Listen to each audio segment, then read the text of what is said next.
talk, and then hiking back to your car 5 or 6 miles. And we're talking like 18, 22-hour days. And it's just like half the time, it's just like a suffer fest. And like, there's something about it that I'm like totally drawn to the point that like my friends and I had a term for it. We called it type 2 fun. It's like, it's the kind of fun where it's not fun at the time, but when it's done, you're like, oh wow, that was fucking awesome. Let's do it again. Yeah, absolutely. Yeah, that's my life coach asked me the other day. He said, if you could get rid of your seizures, would you? And I said, no, they've obviously still got something to teach me. Mm-hmm. You know, it was like an immediate response. I didn't even hesitate. It was like, no, I don't want them to just disappear. It was like, that suffering is valuable. It's fucking miserable. Don't get me wrong. And I know there's stuff I need to listen. I need to pay attention. I need to get better, you know. But does that mean I just want, like, no suffering and poof, gone? No. Fuck, hell no. I literally, if it weren't for my seizures, I would not be sitting in this chair. I would not be talking to you guys. Because that's the reason I got into tea and herbalism and everything in the first place. Because I got so sick and messed up that I started to change my life. Yeah. It was, you know, because my history of seizures, it was different. It was, everything changed when it's not like I let them happen or it was okay that they're happening. It was actually embracing this, because what is it? What do I get from it? There's something. There has to be something. And it was interesting. And I was thinking, you know about the aura? How like you can actually know when a seizure is coming on? Oh yeah. Like I have an abdominal aura. Everybody has a different type of aura depending on the part of the brain it affects. Mine's an abdominal aura. So it used to be, the problem is I used to be so paranoid about having seizures, I used to confuse my symptoms. So like if I got really nervous and had the butterflies in the stomach, I thought, shit, this is awful. I'm going to have a seizure for that. Yeah. Or when I'm really hungry and it feels like my stomach's like filling with air, it's like, you know, this is going to happen. But what I realized, he said, no, it's not something I should be afraid of. So I'm thinking the aura is amazing because it actually puts me into a mindset where I know something is going to go wrong and I was warned. Like, this is fantastic. Mm-hmm. So it's almost like I was personifying my symptoms in a way, so that what I realized is that the things around me were actually guiding me. Yeah. It was turning my fear. It was like it was taking the fear away from me. You know, I haven't had one like a large one in a long time, like I used to. But yeah, if it happens, I'll know, because I learned, like, you know, you learn your symptoms. Yeah, you learn what it feels like. But what you do is you learn about yourself. You learn about your body. You learn you change your mindset about things. And it was, yeah, absolutely. If this is what needs to happen, let it happen. You know. But it was living in constant fear they were going to happen. I'm like, if they are, what can I learn from it? What can I gain from it? Yep. Become receptive. Yep. Absolutely. Mm-hmm. And there's something pretty magical about it, to be honest. I've never had a seizure. I don't recommend it. I know, it's one of those things. You never had one? I don't. It doesn't look like a good time. It is not a good time in the moment. It's one of those deals. It's like, you know, like the rock climbing thing. It's like falling off of the rock. You know? Yeah. But even that can be fun. Like that's an interesting, learning to like embrace falling and climbing was like actually one of the things that I can say definitely led me here to tea.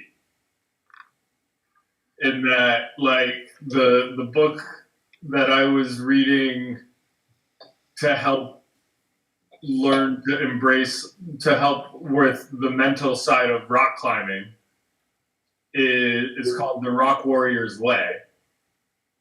And it's like based on a lot of the writings of Dan Millman and Don Juan. And that was like all like the journey into like the mental discipline and self-discovery that took me into yoga, which took me into all sorts of area, which probably took me into the music festivals, which is where I found it. Yeah. So it's like that was like that was my path into like this more like awakened consciousness, like understanding how my brain works. Yeah, you kind of like there's a like an almost like a coming to terms with life. You know, you paint this pretty picture of what life is like, and then something comes along and shows you it's much different, much more brutal, much more rewarding. Yeah, well, like so the idea, like really getting into kind of the specifics of rock climbing. Mm-hmm. Like you go through this process of risk assessment. You go through this process of like being understanding about what are your options. Don't focus on what you wish your options were. Right. What are my options to do? What moves can I make right now? Yeah. Am I at a place where I can stop and make these decisions? And then once you've done all of that analysis and like you start moving through a sequence, you've got to commit that it's like, I've done the prep work and now I'm going to do it. Yeah. Or I'm not, and I'm going to fall, but I have gone through the risk assessment to know that if I fall, I'm going to be okay. Right. Mm. Yeah. And like that kind of approach to climbing, it rings through into like all sorts of different nooks and crannies of life. Well, that was kind of my thing. I had a seizure while I was driving, and I drove my car off the road at about 60 miles an hour down into a ditch. And life became, the veil of reality became really, really thin. And I kind of realized like how much of a story I was telling myself and how much bullshit I was caught up in, and how, you know, how just almost like meaningless all this stuff that I was worried about was, and how attached I was to a bunch of, you know, stories that I was telling myself. And that's kind of, it's those near-death experiences. And I think you can do that without having quite a near, like with rock climbing, you could use the example where you're not actually almost dying, but you are on you're one wrong move away from it the entire time, you know? And that tends to be what clicks that clarity in for people. Those near-death experiences are priceless, you know? Health conditions or whatever it's going to be. See, this sounds a lot like tea. Because like when tea goes through its process and when it's packaged, it's effectively dead. I mean, it's almost like you killed the leaf, but it's not dead. So it's in this state where it can actually come back to life, and you know, it's in the state where it gets new life. Yeah, it's like dormant. Essentially, you're killing. I mean, it's almost as if you're killing the leaf, and it gets to that point where it's like it's it's the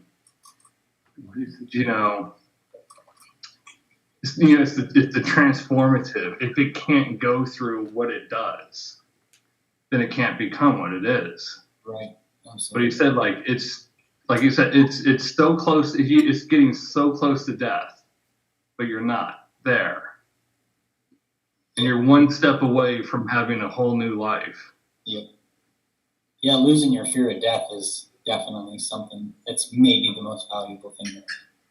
I definitely am grateful for my experience where I did, and it's very freeing. I flipped it. Where you died?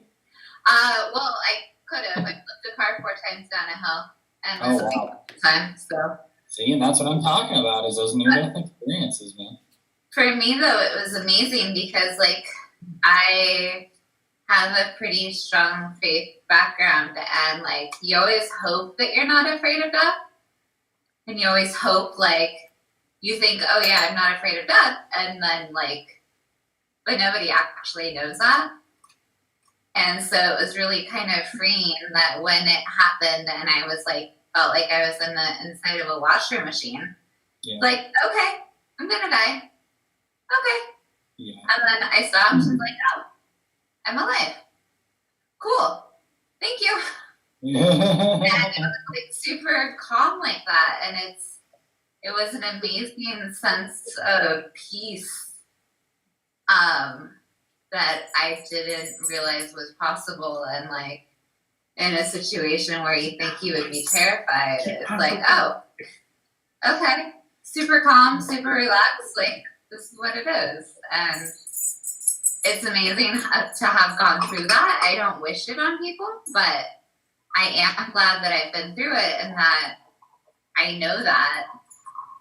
And so completely understand what you're talking about. So it's like, it's very free and it's very liberating. It's all the after stuff that's the hard part and dealing with the physical issues. But even like your last rock climbing accident where you broke your back has turned out to like really open up a lot of space for you to grow. Yeah, it's interesting because like that was my first back fracture.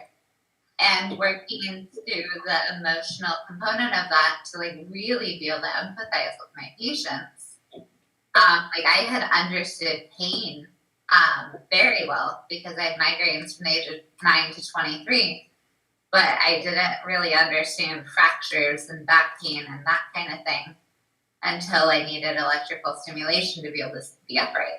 And then it's like, oh, now I get it. But then it was kind of cool because after having gone through that and worked through that emotionally, it was amazing because now for my second back fracture at 19, it's like, okay. And I fell and it's like, oh, okay. I just shattered my T12. Awesome. But it was very like, this is what the facts are. This is what it is. So there wasn't as much of an emotional component to it because I had already worked through it before. And then, like, I actually read Rock Warrior's Way. I didn't realize till 14 months after that fracture and doing rehab the whole time that I had some emotional issues to work through with, like, PTSD type stuff when I tried to get back on the rock and be like, oh, this is a panic attack. Huh. That's what this is, and just putting a name to it. But that book actually helped me work through some of the mental aspect of it, and I now climb again, and I don't get panic attacks every month or as much, and it's totally a work in progress, but it's been actually really freeing too, because I have learned to just be very open about that stuff with my patients, like, because they're like, oh, you're young, you don't understand. It's like, no, I get it. I've had 2 back fractures where, like, I'm honest that there's totally an emotional component that you have to work through, and that's sometimes the hardest part. But unless people talk about it, then there's a stigma, and if there's a stigma, then unfortunately there's so many suicides because of it. And there's a lot more suicides in people with chronic pain, and if you realize that you're not alone, then maybe it can save somebody. So Hannah, do you find that to be a component of your practice of, with your patients, of like integrating the emotional component into it and destigmatizing it? 1,000 million billion %. All right. That's a lot of percentage. It's funny because a lot of percentage. I didn't realize in undergrad that if I had taken one more psych class, I could have had a psych minor. And I didn't realize that till graduation. And like in school, you don't realize like why you take so many psych classes. Like, oh, you touch somebody and they tell you their entire life story because you're the first person in healthcare that's touched them, not through an instrument. Mm-hmm. But like that's what I love about physical therapy, because we are the bridge between Eastern and Western medicine. Because we're doctors, but we also support holistic treatment. We like acupuncture. We like nutrition and how that affects the body and treating the whole person. Because if you can't give somebody control over the pain, if they've given all the control to their doctors or all the control to the pills that they're taking, that's how you get an opiate crisis. And that's how you get patients who are on 50 pills that they have no idea what they are because they've just completely given up control. So like in therapy, we give people control back. Like, this is how you can manage your pain. And I'm going to be a sounding board that you can talk to. But I had been part of as a patient, like with my migraines, I had been the recipient of "you're a freak of nature, we don't know what to do with you, good luck." And like, nobody wants that. And that's how you become suicidal. So having gone through that spiral too, I know what it's like on both sides. And it's just the fact that somebody listens makes a huge difference. But like, that's part of the reason why I wanted to be fluent in Spanish, because I want to be able to have that conversation in Spanish and in English. And it makes a huge difference. Then you add like, oh, you're not and I don't go by doctor very much, and I don't wear a white coat because that automatically scares people off sometimes. So, but yeah, it is. I would say a bigger component than anything else. You serve tea too? Sometimes in the winter, yeah. I do it the cheat way though. I have a French press that I bought for tea because I don't have enough time between patients, but I will totally make people a to-go cup with tea and or they'll drink it there. That's great. But not with What? not with COVID. Everybody has masks. Yeah. It makes it tricky with COVID, but usually I have the whole set up on my desk with the water boiler, and now we have like a temperature. It's a nice water boiler. I think it's temperature controlled at work, and I have the loose leaf tea. It's like, this is what tea is. But it's just treating the whole person, not just the number, is something I'm pretty passionate about. Totally good. It was so good. I ate it all. I'm sorry that you understand, Joe, but I'm glad that you do. It's a very I wouldn't trade it for the world. no. I've been through some really dark stuff, and Yeah. I wouldn't give it up for the world. But I feel like I have so much more empathy. Yeah, absolutely. I grew up as a metalhead, skateboarder, punk. Like I never went to school. I went to prison for 4 years. Like I never had an interest in health or any helping people or anything like that until I went through my own crisis. Yeah. And then like the light went off in my head, and it literally happened like almost overnight. Yeah. And I started caring about everybody else and everything else and myself. You know, as soon as I started caring about myself, I started caring about everybody else. That was the hard thing for me, and I don't think I actually learned that until this last fracture. Mhm. I kind of knew, and I knew the words, but I have a very hard time being nice to myself. Like, I had to go back to work 4 days after the first accident because I was in an internship, and they said that doesn't count as, doesn't matter that you can't stand up without ESTM, you have to do your internship. And it's like, oh. So I'm good at sucking it up and pushing past it. Yeah. And this last time I was in a walker for 9 days, and it's like, oh, you can't just suck it up. This sucks. Yeah.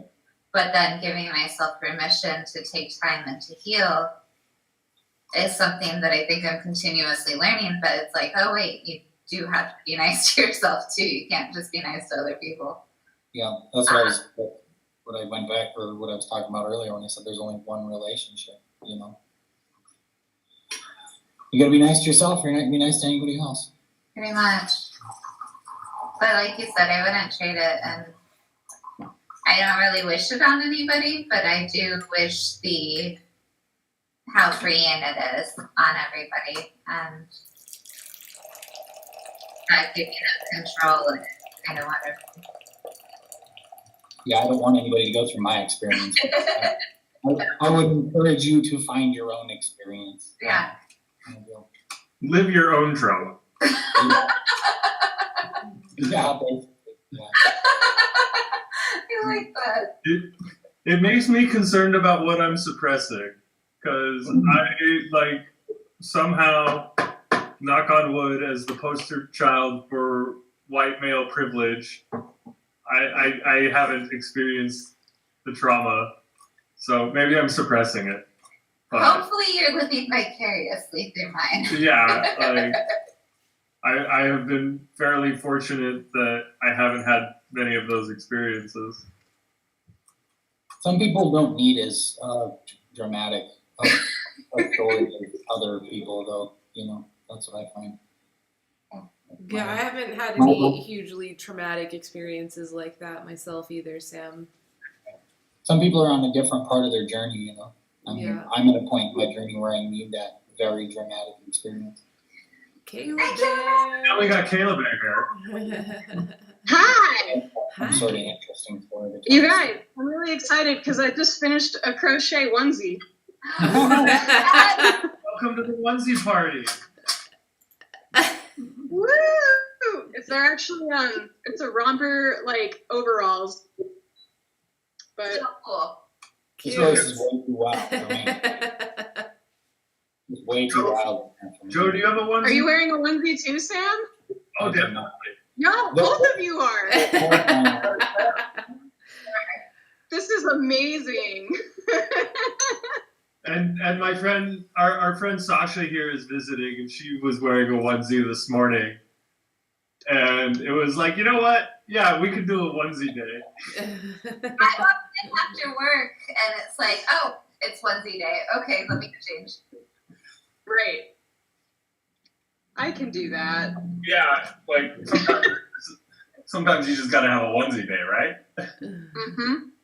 And it was pretty funny because I had like a professional work call, and I was like, oh, I'll make sure I put on a t-shirt, and if I unbutton it a little bit, it just kind of looks like I'm wearing a sweater. It's just a hoodie. It's fine. Yeah. Yeah, It's cold. totally had no idea that I'm actually sitting here in a onesie. But that makes it better. I mean, most people know I just don't wear pants on any of our calls. And some people are disappointed when he's wearing a shirt. Yeah, that happens. You know, Sam's. I think of Sam, and definitely the no shirt look is something that's common. I feel. During the summer, definitely. Like during the summer, I just never put on shirts. Well, it's funny because I walk home or walk in, and I have dress slacks and a dress shirt on. I was like, just a little jealous. And I'm that's sitting all. around in my underwear. Lucky. I actually did wear this to work for Halloween, though. Is it a unicorn? It's a dinosaur. It's a dinosaur. Yeah. Oh, its little teeth and a tail. And it has the butt flap. Oh, that's a very good feature in a onesie. It is, especially when you wear it to music festivals and you have to use a porta potty. Oh my goodness. It's an art to remove your onesie without getting it on the dirty porta potty ground. There are wonderful things called Go Girls that make life much easier. Is it the like pink funnel? Yep. I just use a transmission funnel. It's blue, but it's like 75 cents. Perfect. And it's got like the elongated part. Yeah. I actually think that's pretty awesome. So, as somebody who could film a commercial for it, my power to you. You filmed the commercial for it? No, as somebody who could film a commercial for it. Okay. So much passion. So much passion for the Highly film. endorsing of the You don't shoe. get through festivals without it, I don't think, unless you're just willing to suffer more than I am. Definitely. Nobody wants their tail to get dipped in a porta potty. No. Oh, the adventures. Is that one of the things that you guys are missing about music festivals? Porta potty adventures. Yeah. I think I'll stick with the tea house instead. That's okay. You know, Love the tea I house. was- the best. when it comes to Burning Man, I was surprised actually at how clean the portos stay most of the time. Yeah, they do. Like the burners take pretty decent care of the portos when they don't just physically destroy them. Yeah. I always liked to compare the porta potties at Beloved to the porta potties at Burning Man, because at Beloved there's like Rumi quotes and sage spray. Yeah. And at Burning Man there's like Fireball and Sharpie graffiti, which are both wonderful in their own ways. But I found it comical. There are a lot of funnel commercials as well at Burning Man. A lot of what? Funnel commercials. Yeah, because there's the funnel camp. You know, you can go pick one up. I always remember that. What? Like that was like the majority of the ads I saw on the porta potties were for the funnel camp for the girls. It's like, are you miserable sitting right here? You could pee in a funnel. Come to our camp. We'll give you one. That's That is amazing. a great advertisement for your camp. I wholeheartedly support that. At the festival I go to in Minnesota, there's porta ferries. It's pretty cool. So they light candles and like spray the porta potties and stuff. Oh, Hush. It's nice, to say the least. I don't know. I'm just grateful for the trough. So The trough. I mean, it's so easier to be a dude. the trough is the best invention ever, because I don't even have to open the door. I just walk around the back and pee in the thing.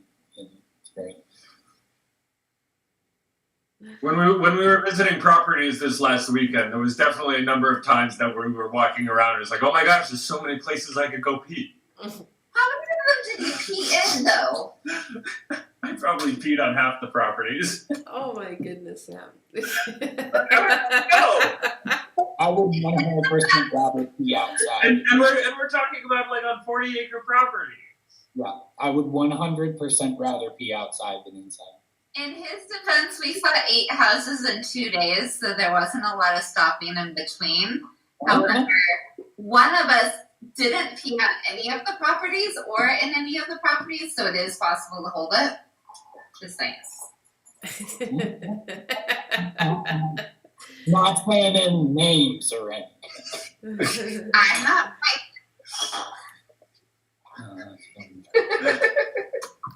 I like that the big table is still here. Yeah, it's the pagoda. It's what I actually- Yeah, at some point I'll shrink it down. it's the last Um, pagoda. So guys, I'm hosting a festival on Small Business Saturday in a few weeks, and I'm hoping to throw a pretty rad party in here. So mark your calendars, Saturday. It's in the evening, and the tea farmers are going to be there. You know, this is a tea farmers presentation, so should be fun. So I don't know, Sam. What do you want to do? Do you want to do something like from the experience yesterday at the wedding? That was pretty cool. That was really cool. Yeah, and I think it'll work better.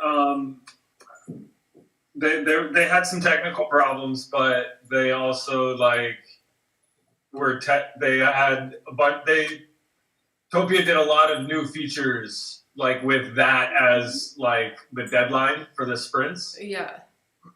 And they hadn't had an opportunity to load test it.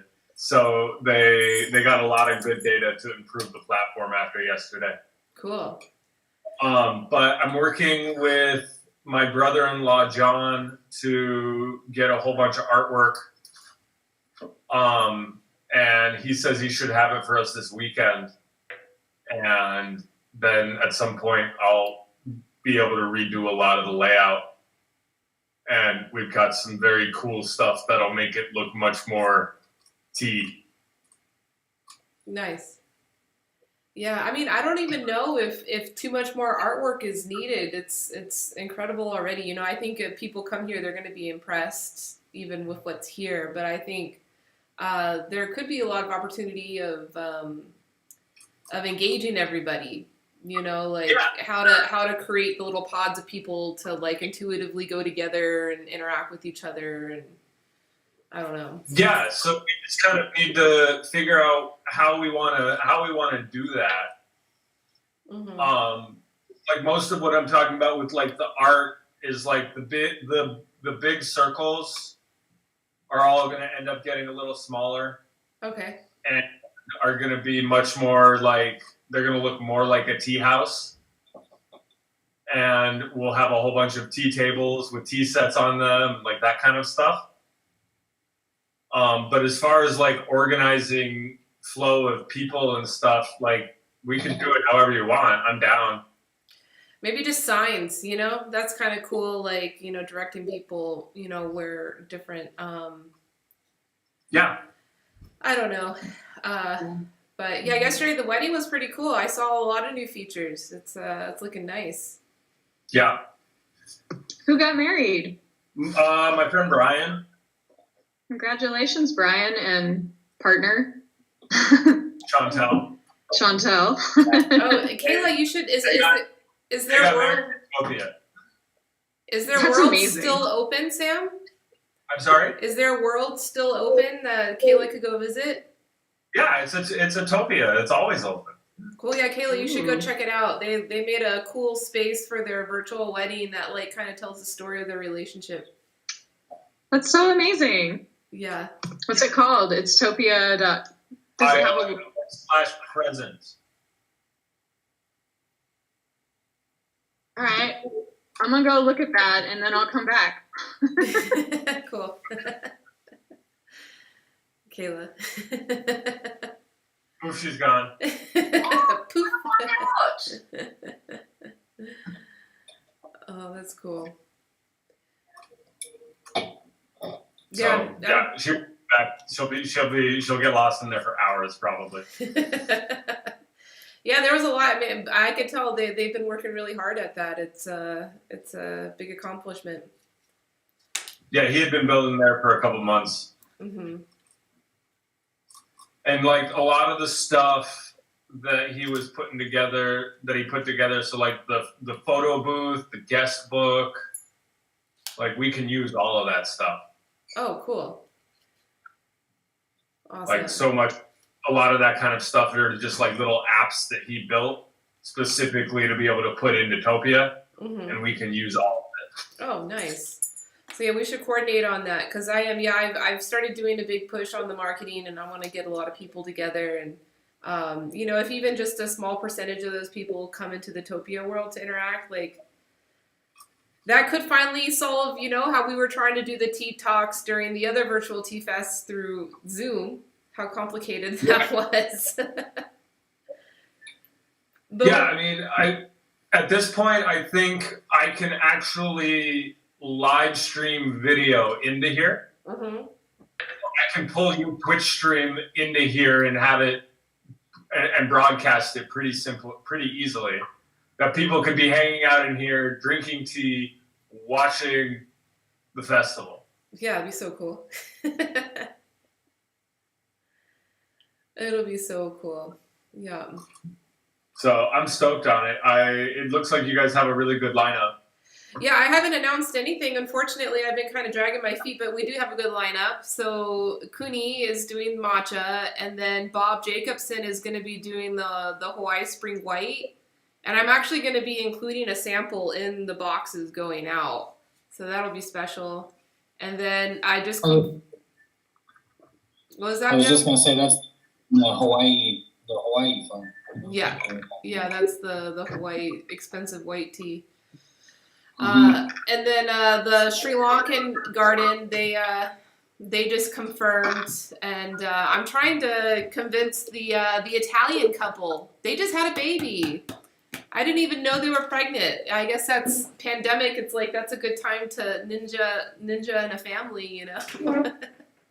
The ones that we met in China. Yeah. Right? Yeah, so I'm trying to convince them to do a presentation, you know, because it's kind of difficult with you know, the technology limitations. Like, it's a different. Babies are complicated. For sure. Babies are definitely complicated technology. Oh, babies? No, I'm just talking about the farmers, you know, like I've invited several and they're like, yeah, I just don't feel confident that my internet will be strong enough to support doing that, you know, so it's kind of limited. Oh, and then Suresh, he's going to present and I'll throw in a little bit of their tea into the box. So hopefully, you know, like there'll be several people like with the same tea that are drinking the same tea together here in Topia. That'd be really fun. Yeah. Very cool. Mm-hmm. And I'm excited. You've been advertising this, yeah? Yeah, that's the thing Elise? that I've been advertising. Yep, yeah, I'm gonna be advertising it for the next few weeks. Yeah, because I think the tea world needs it, you know. And if we're going back into lockdown too, you know, I think we're gonna in a couple more weeks, people are gonna start feeling, you know, kind of stir crazy, and then it's right after Thanksgiving, you know. Which I heard the quote, there was a governor that said, please cancel all traditional Thanksgiving activities. It's like so sad. Wow. Usually like 40 people and it's going to be 6. Yeah. That's Yeah. okay. That's okay. You know, I think that he probably could have worded it in that way to be like, you know, plan for more intimate Thanksgiving gatherings. Like, please cancel all traditional Thanksgiving gatherings. Fuck your turkey. Fuck your turkey. Oh my god. Don't actually fuck your turkey. That's not what we mean by stuffing the turkey. Oh no. Oh no. Oh. That one's for all Lisa's live streamer fans. I can hear Oh man. alarms. Oh, it's fine. It's fine. We're all adults here. I like that. Fuck your turkey. This reminds me of the Dave Chappelle, like Rick James skit. Fuck your couch.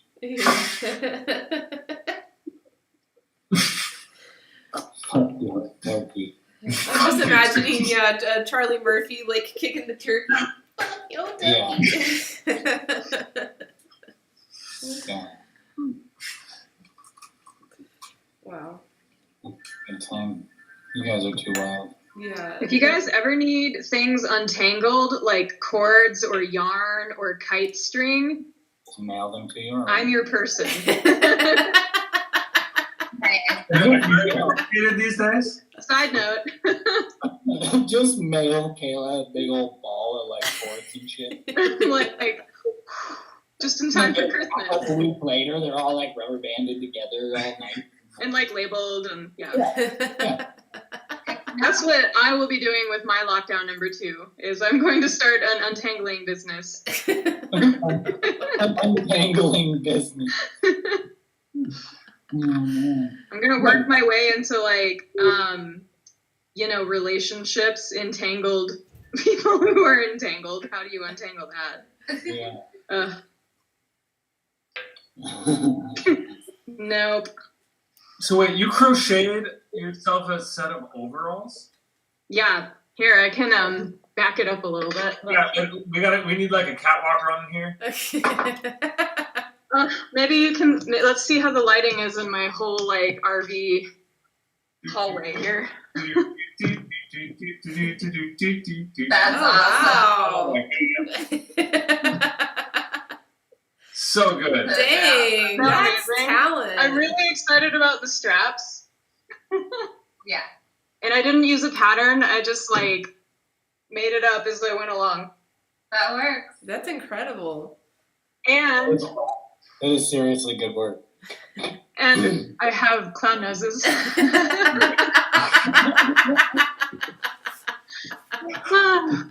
How long did that take? I started it in March, and I That's every crochet project though. It's never like you like put it down and you pick it back up and you put it down and you pick it back up. yeah, I think the hours that went into it was probably like a full work week, but the duration of time, like Joe said, was like split up. Yeah. So No. yeah. Now when the grandchildren ask what you did during quarantine, Oh my gosh. And that I made this and I learned to play ukulele so that I could start busking. nice. preparing for your second job or for your Yes. future career. I'm taking a break from craniosacral therapy to play music on the streets and write political satire songs mixed with songs about dogs liking to sit where their owners are because of the way it smells like their butt. It's a very specific niche, Kayla, but it's good. Yeah. Focus.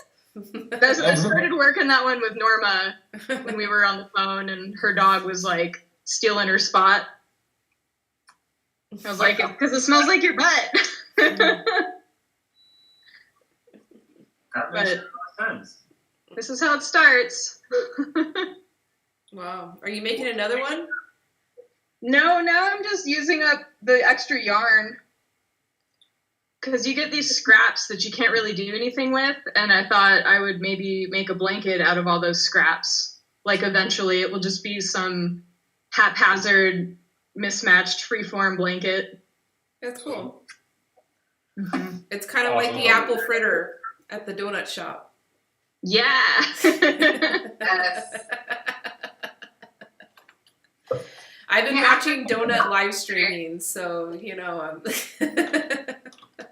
You what about donuts? I've been watching a lot of donut live streaming.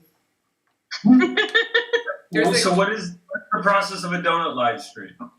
There's the Donut King. He manages a donut shop in Florida, and he just streams for like 6 hours every night in the middle of the night when he's like rolling out all the dough and making donuts. Oh, nice. Yeah, and so he's like a cheerful guy that talks positive, and he talks about mental health a lot. And he plays cool music, and he makes donuts, and it's pretty cool. And yeah, he tosses all the leftover dough, and then that goes into the apple fritter batch. Which is like all the donuts, even the cinnamon rolls, everything. It just all gets, clumped together and turned into apple fritters. That's great. I'm learning a lot about donuts. Yeah, it's good. Is that why I like apple fritters so much? I liked the apple fritters before the streaming, but I'm a big fan of conservation. So now that I know this about the apple fritters, I'm even more enthusiastic about them.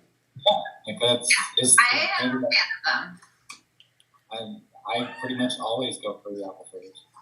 You know what I saw in Utah for the first time that blew my mind was an apple fritter chocolate glaze. What? Oh, like, why isn't this not a thing everywhere? This is so, they just dip the apple fritter in the chocolate. That's weird. An apple fritter is just a good bear claw. Like, Yeah. it makes me uncomfortable. Actually. Really, Joe? You feel uncomfortable? Wow. Yeah, because of the chocolate apple fritter.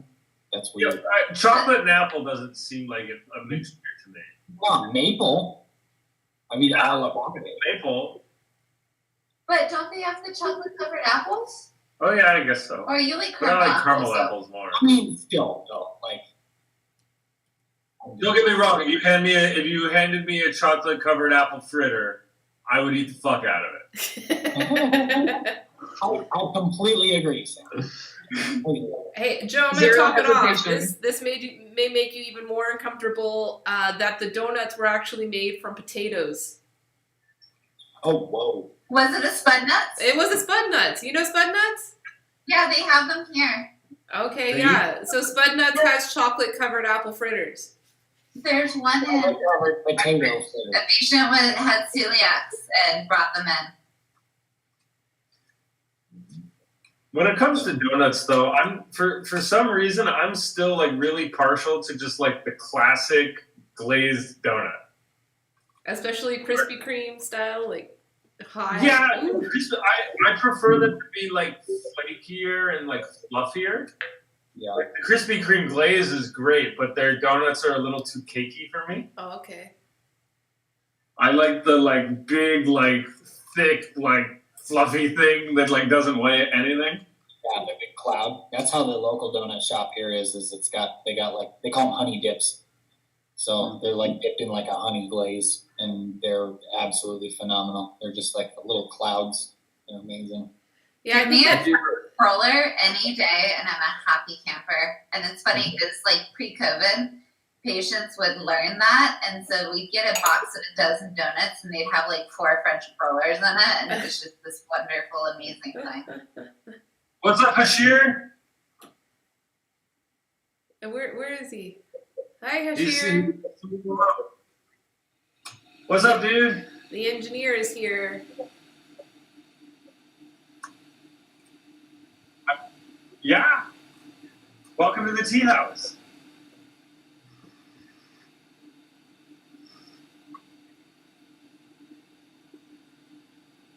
Do you have tea? Any tea? You can drink any tea you want. Yes. So, welcome to the tea party. Yeah. Where are you coming from? Go. Welcome. Very cool. Welcome. That's awesome. I'm not hearing his audio. I get a little bit of audio. Mhm. I can hear it pretty clearly. That's great, Hashir. Welcome. Thanks for coming. So cool. I invited somebody I met at the wedding here today. I guess he's not going to show up.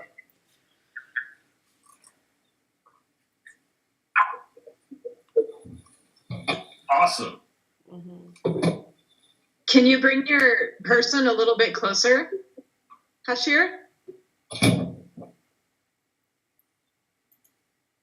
you go closer to him. It'll definitely work better on your laptop than on your mobile phone. Oh, that's the reason.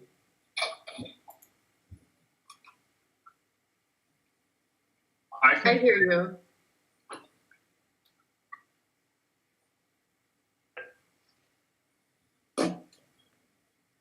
Okay.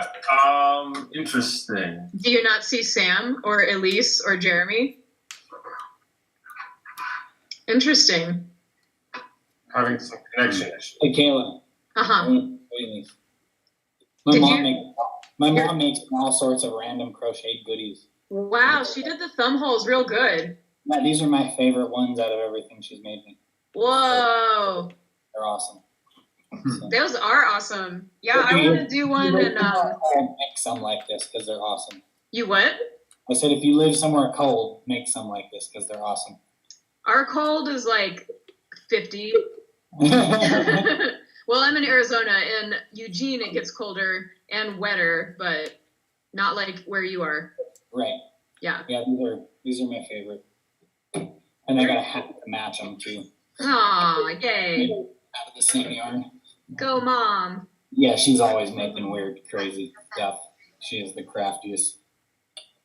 She's like that crazy, like, mom. You know what I mean? That like makes you all sorts of just weird shit. And she's gonna be an amazing grandmother. Let me tell you.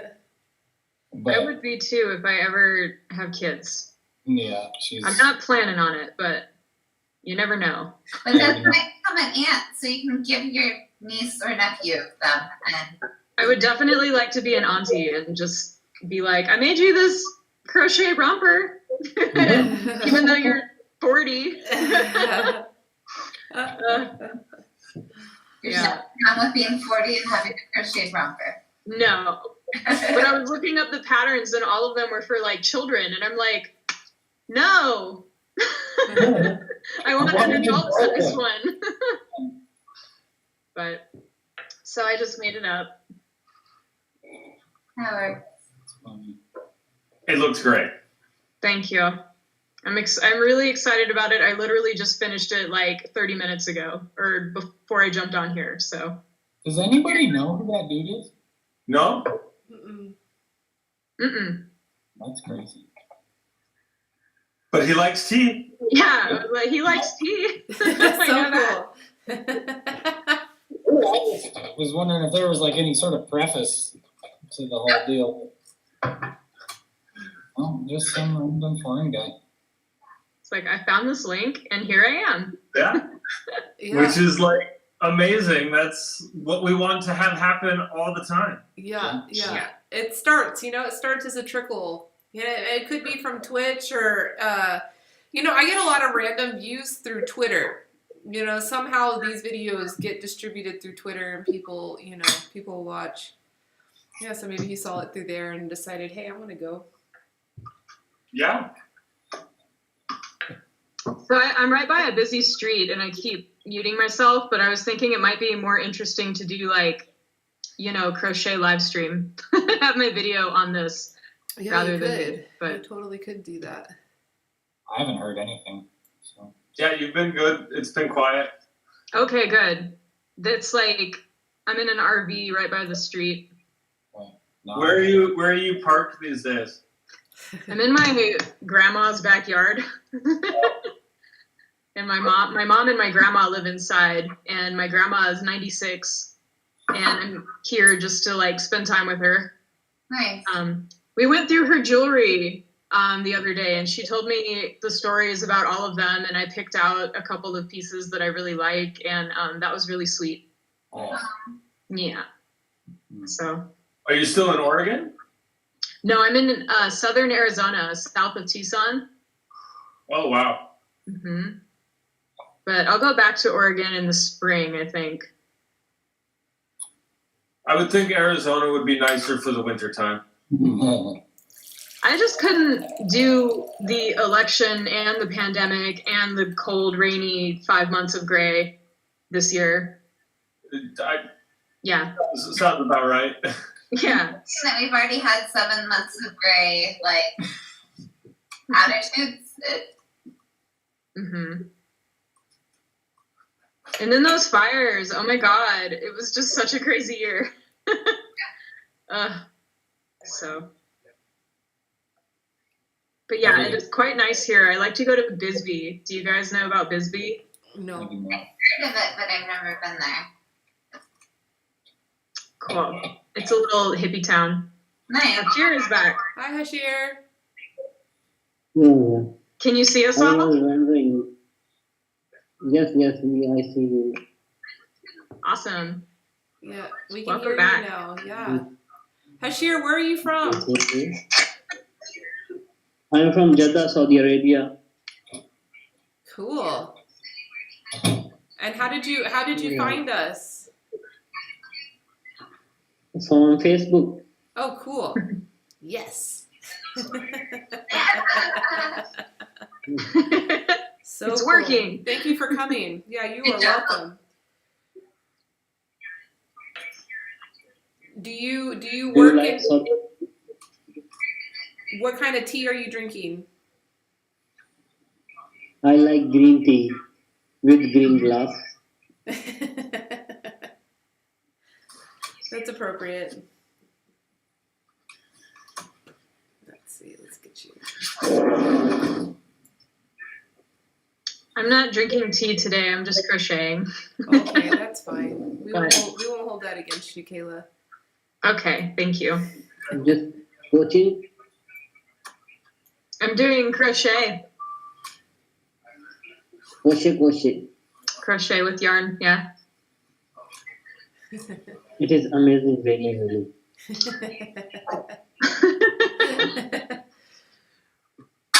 Next time I will make this come down further because it's kind of like way up on my neck. But Yeah, it is very nice. thank you.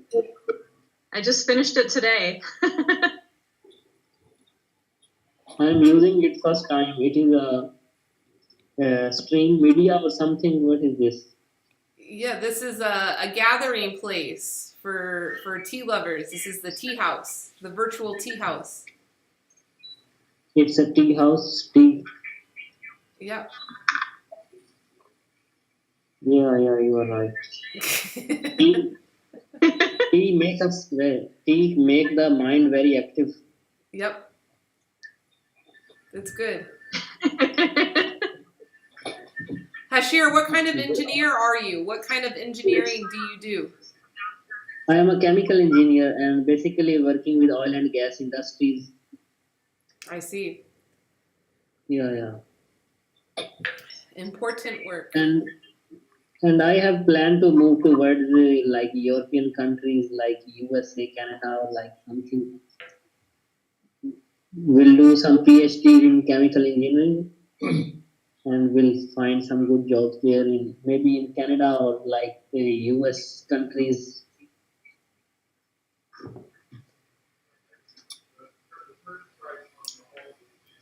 How is the COVID pandemic in your community? And in my community, COVID pandemic is very nice, and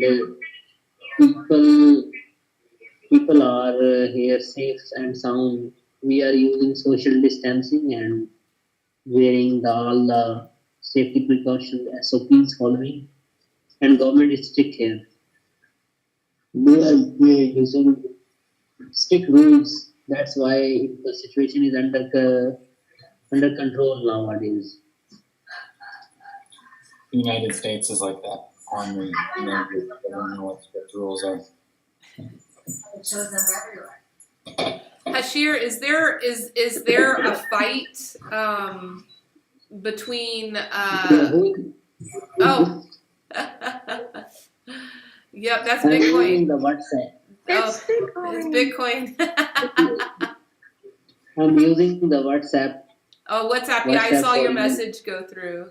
Yeah, I'll reply to it. It's you. Yeah, that's me. Yeah, Okay.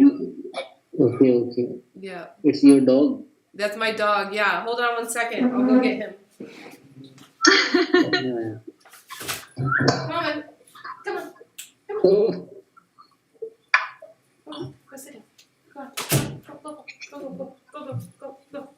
I felt inspired by the It's donut very live nice. stream, how he was talking about mental health and such. Yeah. Yeah. Elise mentioned this person, and I'm like, I could do that.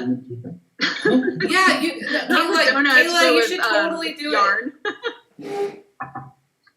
Kayla, you should totally do that. Just start a stream, where you do random things. Even like when you were trimming the weed, that would have been a cool stream. You could have just streamed for hours and talked about mental health and talk about your practice and such. People are willing to watch anything anymore. Yeah. I gotta open up to that. do you think that the yoga and spirituality make the body active? Do I think it made what? The yoga and mental exercises make the body active.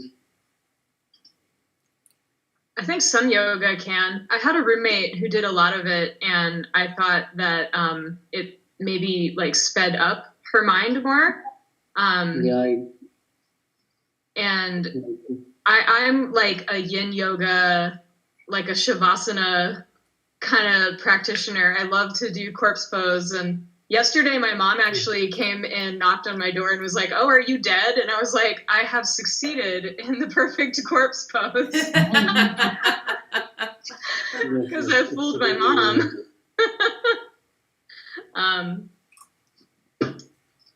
Yeah, I practice more Do you slow. work or study? What was that? Can you please introduce yourself, little introduction about yourself? Give an introduction of myself. Yes, yes. I'm Kayla Bear, and I'm in an RV for the winter, and I like to crochet. I love craniosacral therapy, but I am not practicing right now, but I'm writing about it, and I'm excited for that. It is really amazing. You gonna be writing a book or what? I started a blog, and I don't have a lot of content yet, but the website's there, and it's really pretty, and I'm trying to just write articles. And right now I'm actually writing about the Esalen Institute because I did my craniosacral training there, and I'm just learning more about the people and the culture, and it's like this elitist playground that was, the name and the land was totally appropriated. Yes, So I'm writing about that. Are you a psychologist or a mind scientist or professional? Only with fun. I don't have training. Mm. Only for fun. Do you give training session to different people? I would do embodiment exercises with people. Maybe breath work and just, helping people become more aware of what their body's saying and how to be connected to that message.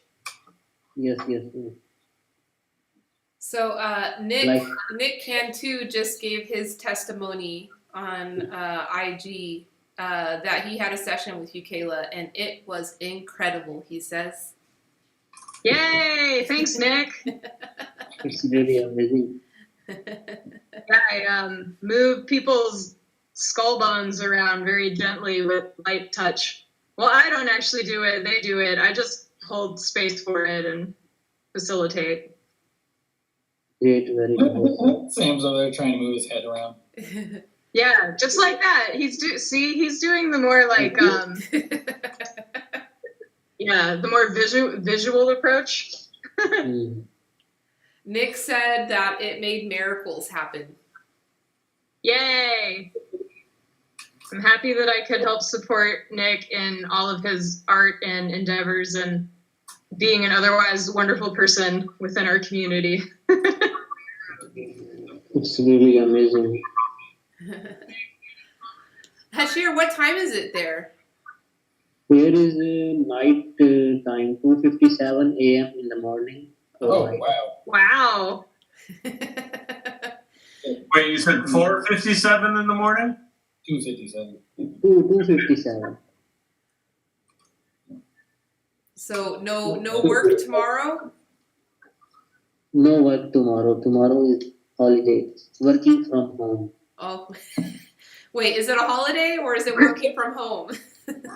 Yeah, Friday holiday. In Saudi Arabia. Oh, Friday You is get always to a work holiday. from That's home on great. Fridays? Yeah. Yeah, that's the big day, the big prayer day. Yeah, How- big prayer. Yeah. How is the pandemic in Saudi Arabia? How is the pandemic? Yeah. Pandemic is under controlled situation. The government is taking serious actions, and we are following the government and Ministry of Health rules are very strict here, and people are wearing the mask and when going out, and all the precautionary measures are taken, and the pandemic is under control. The situation is getting good here. Good. Does everybody think the people in America are idiots? I think so.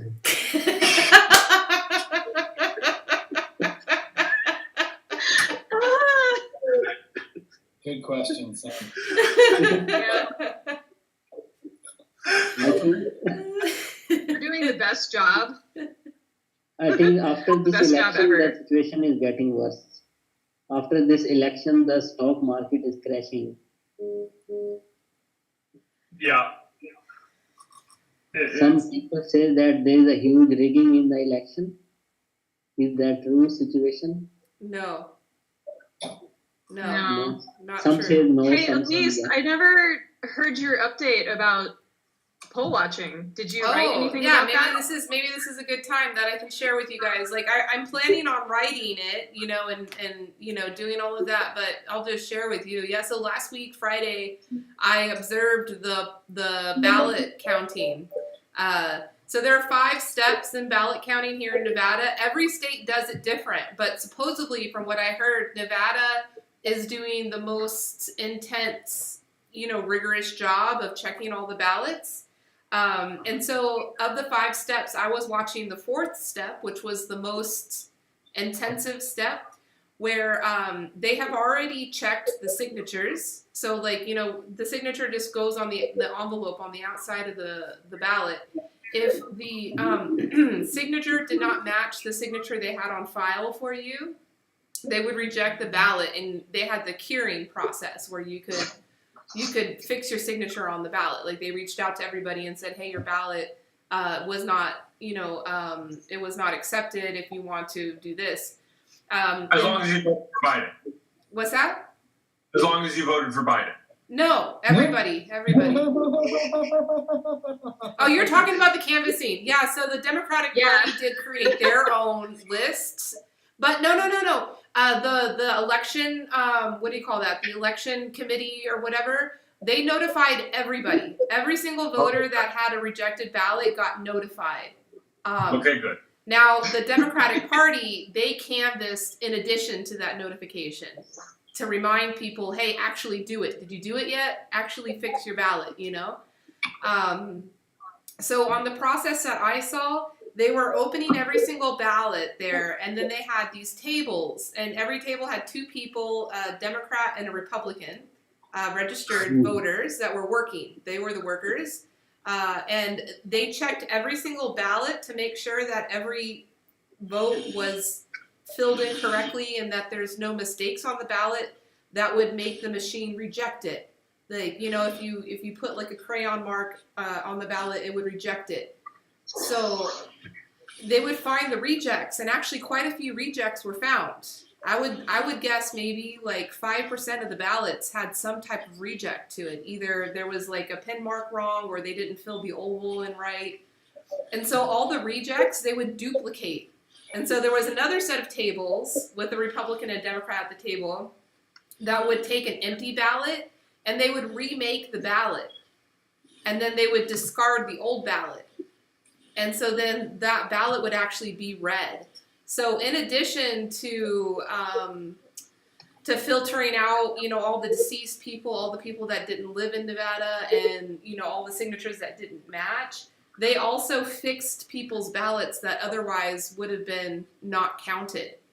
And then after the ballot got remade, then they would put it back into the pile, and then those would get sealed up and sent to the actual counting facility where they would actually, you know, run it through the machines. Whose account is this?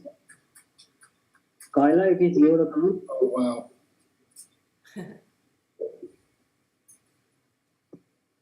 Yep, that's the meme Can I dog. help you? Yeah, so that's you know, a big part of why it was taking so long. And in that 6 hours of you know, I think they only counted a couple thousand ballots in the 6 hour period. You know what I mean? For them to fully go through and verify that every ballot was correct and countable and legal. Yeah, it's a pretty detailed process. But supposedly all the states do it differently, and with all the mail-in ballots that happened this year, every state, you know, learned, and hopefully in the next cycle Yes. there'll be some. What do you think that when this process will be ended, and what will be the conclusion of the final decision? Of the election? Yes, election, this ongoing process of recounting. Yeah, I think they've already started releasing some of the recounting numbers, and Biden is actually coming out more ahead than he was in the original counts. So yeah, I think Biden has won. Yeah. Biden has won. Yeah. Yeah. I think that's pretty set. Yep. It's very amazing. I'm feeling very hungry. I want to make burgers, beef burger.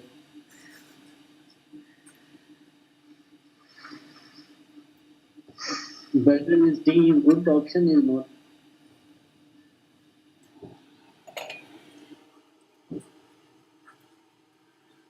Which type of tea is beneficial for health and what are the benefits? And it will be long the human age. Jeremy, do you want to answer that? I missed that. What was? Which type of tea has what health benefits? Was that the question? Yeah, health benefits. Sometimes I drink ginger and like mint and ginger tea. The answer is always the same. All tea is good for you. All tea is good. Yes, yes. Just drink more tea. That'll be better for you. Mint, ginger, and honey. I do. Probably really good for it probably feels really good on your stomach. If you if you're having like any stomach problem. Yes. It will be very beneficial for that. Joe works with a lot of different herbs. Yeah, when Joe comes back, he can Yes. he can share his knowledge. And Jerry, can you please introduction about yourself? So I'm from Indiana, in the United States, and I started a tea business where I use tea to actually educate people on the importance of suffering in your life. But yeah, I have a really niche market. That's so Buddhist.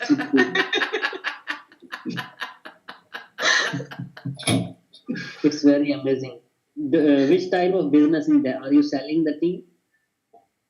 Yeah. So I sell it online, but I also sell it like around town. So I don't have a shop or a store or anything like that. I just do pop-up shops around town, local events and things like that. So where do you buy from these teas? From some other countries? Where do I buy the tea? Yeah, from which place you buy the tea? I think Elise can answer that. She knows the specifics because I usually buy all my tea through her. Yeah, the tea comes from all over the world, Hashir, like China, Taiwan, Japan, India, Sri Lanka, even Africa. But what we like, the type of tea that we like to buy and sell is tea coming from the small family farm, with the good organic farming. Mm-hmm. It's really amazing. Mm-hmm. So, Brother Sam, can you also introduce yourself? Sure. I really like tea. I don't have. I keep thinking that I want to have a tea business, but I never have managed to figure out how to make a tea business that would work for me. But I put together this space here in Topia for us to hang out and have tea all the time. It's very nice. So when people that I've never met find their way in here, it excites me very much. So I'm very happy to see you. Yes. Also, little introduction about yourself. Sorry? What was that? Little introduction about yourself. Elise? Me? I guess I'm the only one that hasn't introduced. Are you talking about me?